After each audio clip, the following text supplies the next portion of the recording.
hata kama angemshika na hatia, sio mtu wa kubishana. Hakukuwa na bunduki, hata mnabishana na yeye na mabunduki. If your child is a robber and he has been found in a robbery and we have the evidence that he was found in robbery and much more evidence, and you keep on insisting that he's not a robber, what do we do? Nimeua watu waizi wawili wale wanawasumbua hapa. Watu kuangalia wakapata si waizi, ni wale watu wanajua. Walikuwa wamekea babangu bunduki na bradhangu walikuwa wamekea panga. When we arrest you with a firearm, you say we have put it for you, let it be. When Ibrahim Ondego and his son Joseph Nyaberi were shot in cold blood on November 23, 2011, the officer informed his seniors at Muthangari police station that he had shot 2 muggers who were running away after an attempted robbery. A separate statement from a matatu operator who witnessed the incident indicates that the driver had gunshots. On turning to see what had happened, he saw 2 people being shot at close range and later saw the police splashing water on the blood stains at the scene of crime before taking the bodies away. An account from the deceased elder son Isaac Okech is that morning he confronted the police officers minutes after the shooting, asking them how weapons had appeared next to the bodies of his slain family members. On realizing their plan could be unearthed, they hurriedly picked up the bodies and fled. Gari ya polisi kwanza ikakuja ikaanza kuwapiga picha walikuwa wamekea babangu bunduki na bradhangu walikuwa wamekea panga. When the government is the one indulging in criminality, the citizen becomes very helpless indeed, because where do you run? Mtoto amekufa na mama na baba, mama amebaki peke yake na watoto wawili. Sasa tunataka haki, tunataka ukweli. 24th November 2011, business came to a standstill as the angry residents of Kawangware barricaded roads with stones and burning tires to express their anger at the latest case of police killings. The mounting pressure from the protests sparked the arrest of the 2 police officers, who were then hurriedly taken to court less than 10 hours after the incident.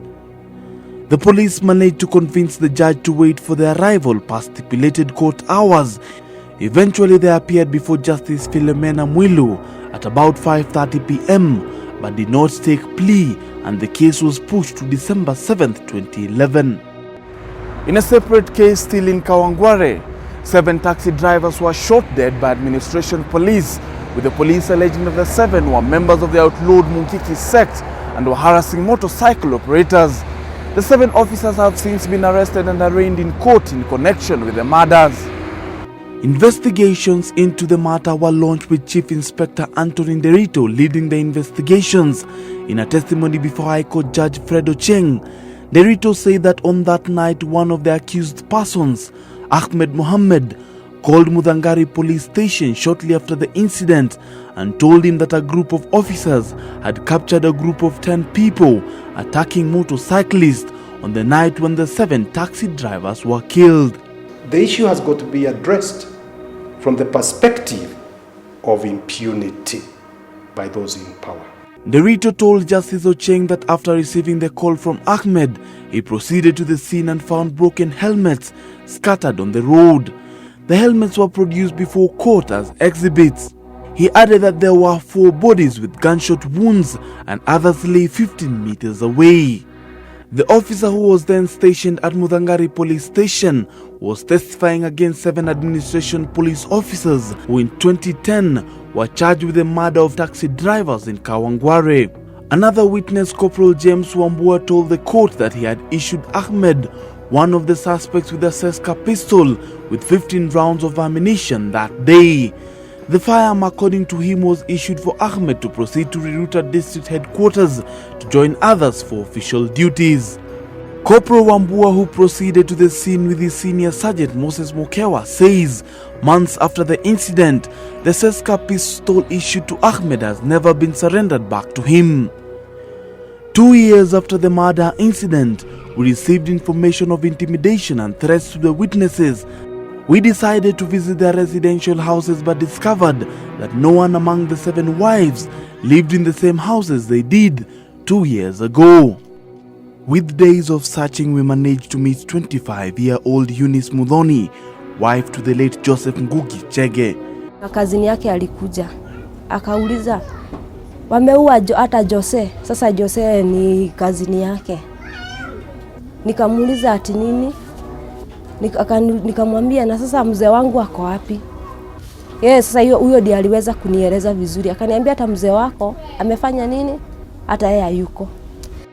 Eunice, who is a witness in the case against the 7 administration police officers, is skeptical about the realization of justice for her and those like her, widowed by police bullets.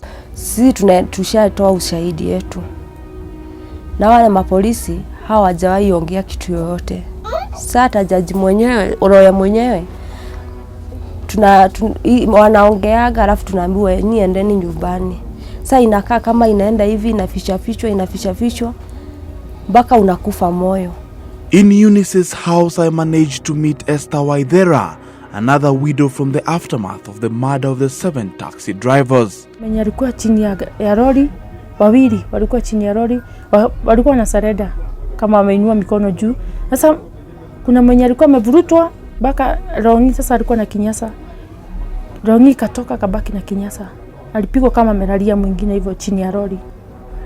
Wangu naye alikuwa ameuawa karibu na mtaro. She says that her life after that day has been traumatizing with little reprieve. Mimi nasema tu ukipatiwa tu huyo mtu mkononi mwako, heri hata yeye akufe, bibi yake asabu vile ninasabu. Can justice be achieved with the police investigating their own? Are the authorities turning a blind eye to extrajudicial executions? Now you report, who are you reporting to? You report as a matter of course to have the record in the OB book, but you know that nothing is going to happen. Kenya's killing fields continues tomorrow.